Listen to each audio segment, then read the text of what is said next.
الحمد للہ وکفا وسلام علی عبادہ الذین اصطفیٰ اما بعد۔ اللہ تعالیٰ نے قرآن کریم میں ارشاد فرمایا، اعوذ باللہ من الشیطان الرجیم، بسم اللہ الرحمن الرحیم، کنتم خیر امت اخرجت للناس، تم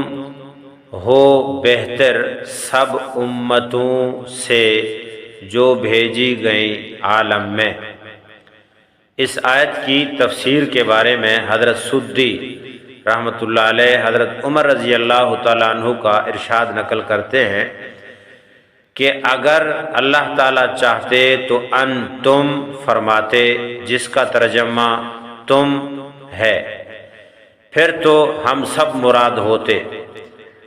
چاہے امر بالمعروف اور نہی عن المنکر کریں یا نہ کریں، لیکن اللہ تعالیٰ نے کنتم فرمایا، جو حضرت محمد صلی اللہ علیہ وسلم کے صحابہ کرام رضوان اللہ علیہم اجمعین کے بارے میں خاص ہے،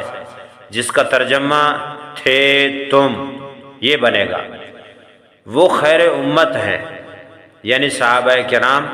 خیر امت ہیں، اور جو ان جیسے کام کرے گا وہ خیر امت بنے گا۔ حضرت قتادہ رحمۃ اللہ علیہ فرماتے ہیں، حضرت عمر رضی اللہ تعالیٰ عنہ نے کنتم خیر امت اخرجت للناس آیت تلاوت فرمائی، اور پھر فرمایا جو شخص اس خیر یعنی خیر امت میں ہونا چاہتا ہے وہ اس شرط کو پورا کرے جو اللہ تعالیٰ نے اس آیت میں خیر امت ہونے کے لیے ذکر فرمائی، اور وہ ہے شرط امر بالمعروف اور نہی عن المنکر کرنا۔ حضرت ابن مسعود رضی اللہ تعالیٰ عنہ فرماتے ہیں، اللہ تعالیٰ نے تمام بندوں کے دلوں پر پہلی دفعہ نگاہ ڈالی تو ان میں حضرت محمد صلی اللہ علیہ وسلم کو پسند فرمایا اور انہیں اپنا رسول بنا کر بھیجا، ان کو اپنا علم خاص عطا فرمایا، پھر دوبارہ لوگوں کے دلوں پر نگاہ ڈالی اور آپ صلی اللہ علیہ وسلم کے لیے صحابہ کو چنا اور ان کو اپنے دین کا مددگار بنایا اور اپنے نبی صلی اللہ علیہ وسلم کی ذمہ داری کا اٹھانے والا بنایا۔ لہذا جس چیز کو مومن یعنی صحابہ کرام اچھا سمجھیں گے وہ چیز اللہ کے ہاں اچھی ہوگی، اور جس چیز کو برا سمجھیں گے وہ چیز اللہ کے ہاں بری ہوگی۔ اس حضرت عبداللہ بن مسعود رضی اللہ تعالیٰ عنہ کے فرمان سے صاف پتہ چلتا ہے کہ جس طرح اللہ نے رسول اللہ صلی اللہ علیہ وسلم کو چنا ہے، اسی طرح آپ کے لیے آپ کے صحابہ، آپ کے شاگردان کو بھی تمام انسانوں میں چن کر آپ کی صحبت میں دیا ہے۔ حضرت عبداللہ بن عمر رضی اللہ تعالی عنہما فرماتے ہیں، جو آدمی کسی کے طریقے کو اختیار کرنا چاہے اسے چاہیے وہ ان لوگوں کا طریقہ اختیار کرے جو دنیا سے جا چکے ہیں،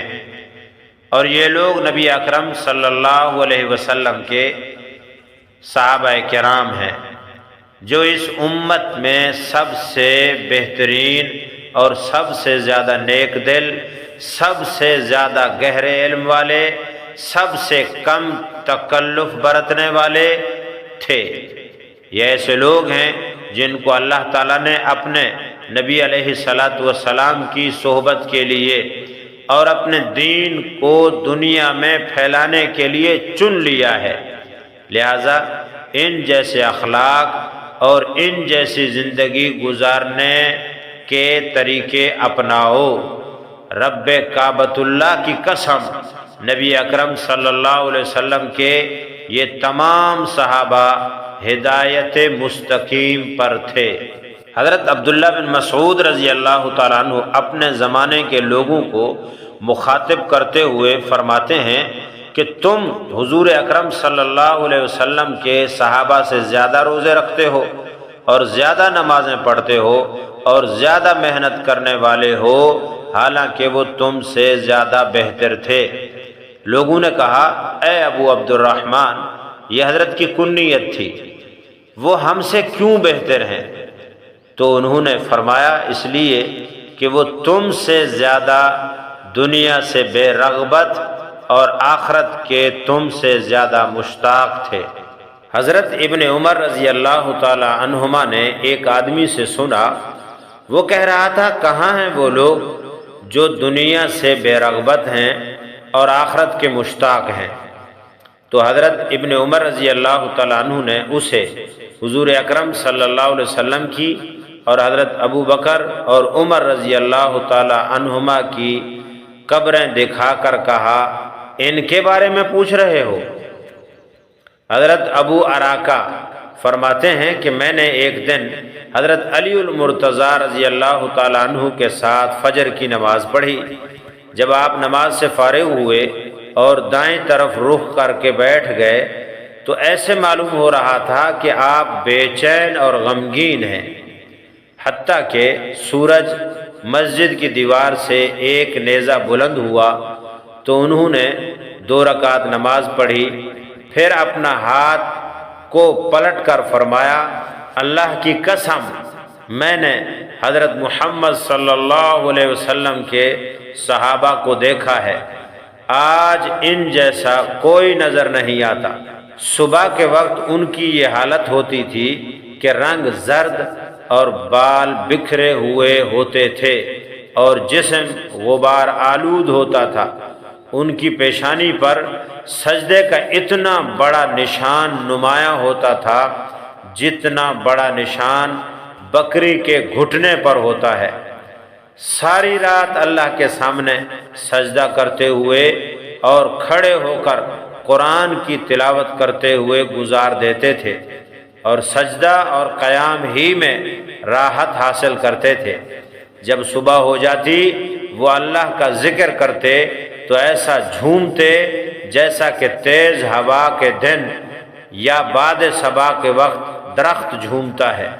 اور اس طرح روتے کپڑے گھیلے ہو جاتے۔ خدا کی قسم ان کے رونے سے یوں نظر آتا تھا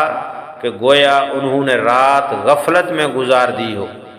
پھر حضرت علی المرتضیٰ رضی اللہ تعالی عنہ کھڑے ہو گئے اور اس کے بعد کبھی آہستہ ہنستے ہوئے بھی نظر نہ آئے، یہاں تک کہ اللہ کے دشمن ابن ملجم فاسق ملعون نے آپ کو شہید کر دیا۔ محترم سامعین، آپ دیکھیں صحابہ کرام جن کو رسول اللہ صلی اللہ علیہ وسلم کے شاگرد ہونے کا اور آپ کے مرید ہونے کا، آپ کے مقتدی ہونے کا اعزاز حاصل ہے، کیا مقام اور کیا رتبہ ہے ان کا، انہی کی پیروی میں اور انہی کے نقش قدم پر ہی آپ کا اور میرا ایمان، آپ کے اور میرے اعمال معتبر ہوں گے۔ اسی لیے تو اللہ رب العزت نے خود ارشاد فرمایا فَإِنْ آمَنُوا بِمِثْلِ مَا آمَنْتُمْ بِهِ فَقَدْ اهْتَدَوْا، اگر تم صحابہ جیسا ایمان لاؤ تب تم ہدایت پر سمجھے جاؤ گے۔ تو ضروری ہے کہ ہم رسول اللہ صلی اللہ علیہ وسلم کی پیروی کریں، اللہ کے احکامات پورا کریں، لیکن کیسے کریں؟ جیسے صحابہ کرام رضوان اللہ علیہم اجمعین کر کے دکھا گئے۔ اللہ تعالی ہم سب کو نبی علیہ الصلاۃ والسلام کے شاگرد اور آپ کی پیاری جماعت صحابہ کرام رضوان اللہ علیہم اجمعین کے نقش قدم پر چلنے کی توفیق عطا فرمائے۔